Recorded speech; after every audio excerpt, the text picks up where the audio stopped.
Today I'm going to share with you 3 signs that you're in victim consciousness and how to shift very quickly out of that state of being. Playing the victim is something that runs deep in our collective consciousness. The victim is an archetypal pattern that we experience as a human being in order to overcome the story of separation. Now, when we play the victim, we are basically holding ourselves hostage in a disempowered state. The 3 signs that we're in this victim state are: number 1, we turn on ourselves. So this can show up as excessive self-criticism, never feeling like we're good enough, I can't do it, poor me. And it can show up also as very high expectations, wanting to achieve all these things. And if we don't get all these things done in this one day, we've failed. It's like that state of feeling failure within the self. And basically, we're turning on ourselves negatively in that state of being. And so when we start to go down in this spiral, it can lead to feelings of being depressed. It can make us feel like we can't move, like we're stuck in this state of being. The second sign of victim consciousness is blaming.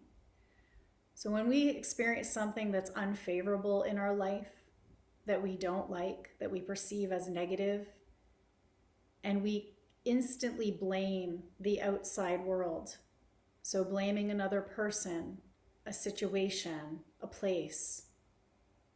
This is when we move into that state of feeling like things are happening to us. And when we start to take on that state of being where things are happening to us and we blame, we are projecting on the other. We're projecting on the external. And when we project those judgments externally, we start to send that signal out into the universe. And what will happen, we're going to start seeing more of that.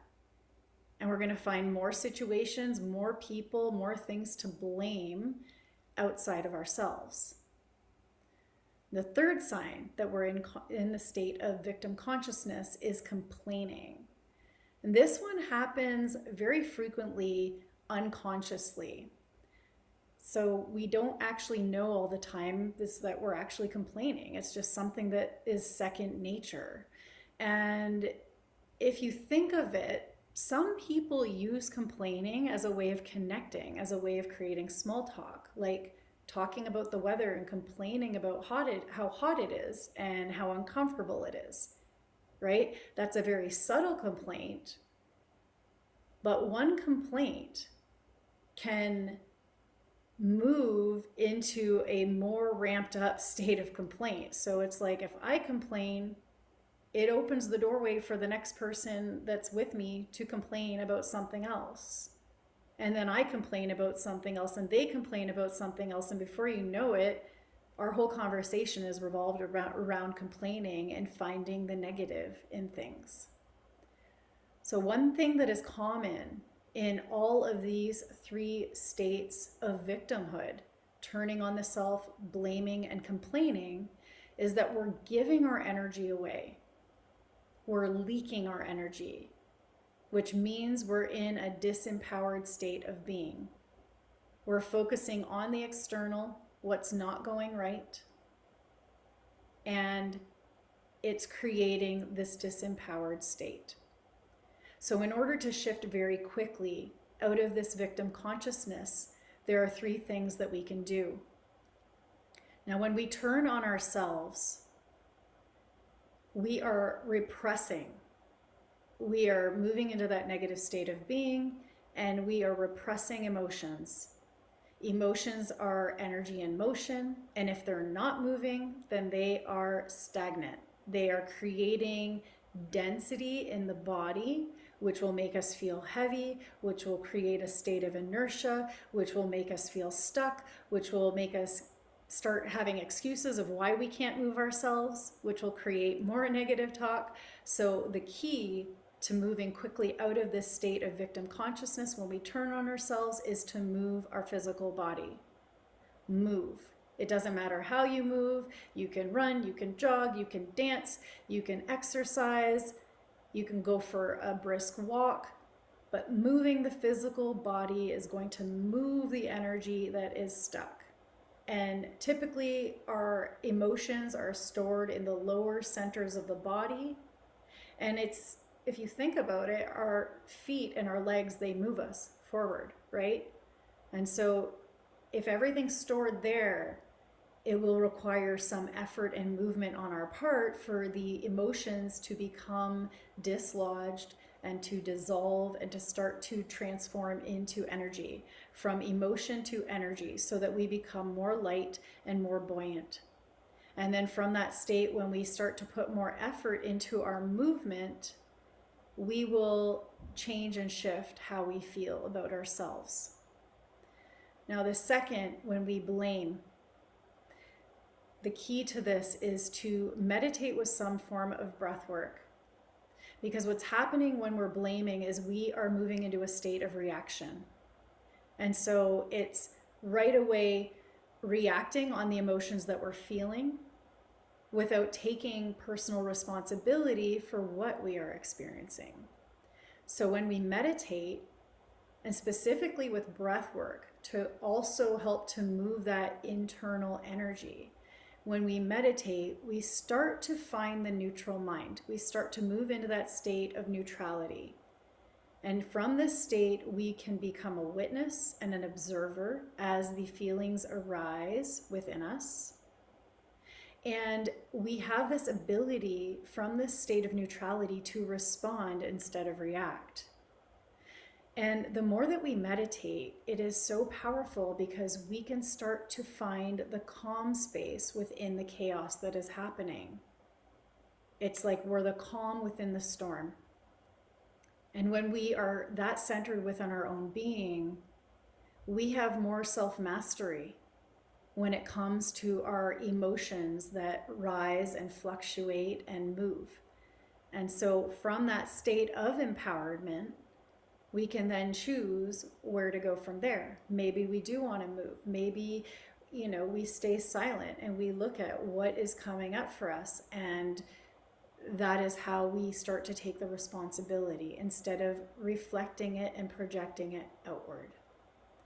Now, the third with complaining, this practice I absolutely love. It is called Stop Complaining, Start Creating. And it is thinking before we speak. So that is the guideline, to think before you speak. Is it true? Is it helpful? Is it inspiring? Is it necessary? Is it kind? So when we think of this acronym, we are only adding value with our words, as opposed to depleting energy through our words, or creating a negative flow and a negative projection outward for other people to join in on, right? So we become the elevator and the elevated through the words that we choose. So think before you speak. Is it true? Is it helpful? Is it inspiring? Is it necessary? Is it kind? And you may identify with all three of these. This is a very big archetype that we are moving through at this time. And we are all being asked to empower ourselves so that we can share our gifts and our light with the world. And I can share a personal story with this victim mentality. It was always my tendency to turn on myself. That was a big one. That was, I would say, the biggest one. And how it showed up for me was that I never felt good enough. I never felt qualified enough. I was always judging myself that I wasn't ready. I'm not ready to share my gifts. I'm not ready to speak. I don't have enough training. I don't have enough certifications. I don't have enough knowledge, wisdom. I don't have enough experience. And yet my life was full of that. That is almost all I did, yet I never felt good enough. And so what was required for me was to start to use practices that moved my body, to move the emotions, to express the emotions. I even spent some time in a meditation school where we expressed ourselves through emotions, where we would yell and scream and hit on mattresses and just get all the rage out and cry and then dance and just let all the flow of emotions move through. And this really helped me to release a lot of the repressed emotions that I felt. And if I look back in my childhood, there were so many times where I had things to share and I wouldn't. And I would stay silent. So it happened at a young age where I swallowed a lot and I was holding down my expression. So even though I did a bunch of things to prepare myself, a lot of trainings and certifications to prepare myself to do the work that I'm here to share, which is my life experience, I still didn't feel ready because of the story I was holding on to from the past. And so it's really important that we take that responsibility when we catch ourselves slipping into that state of victimhood.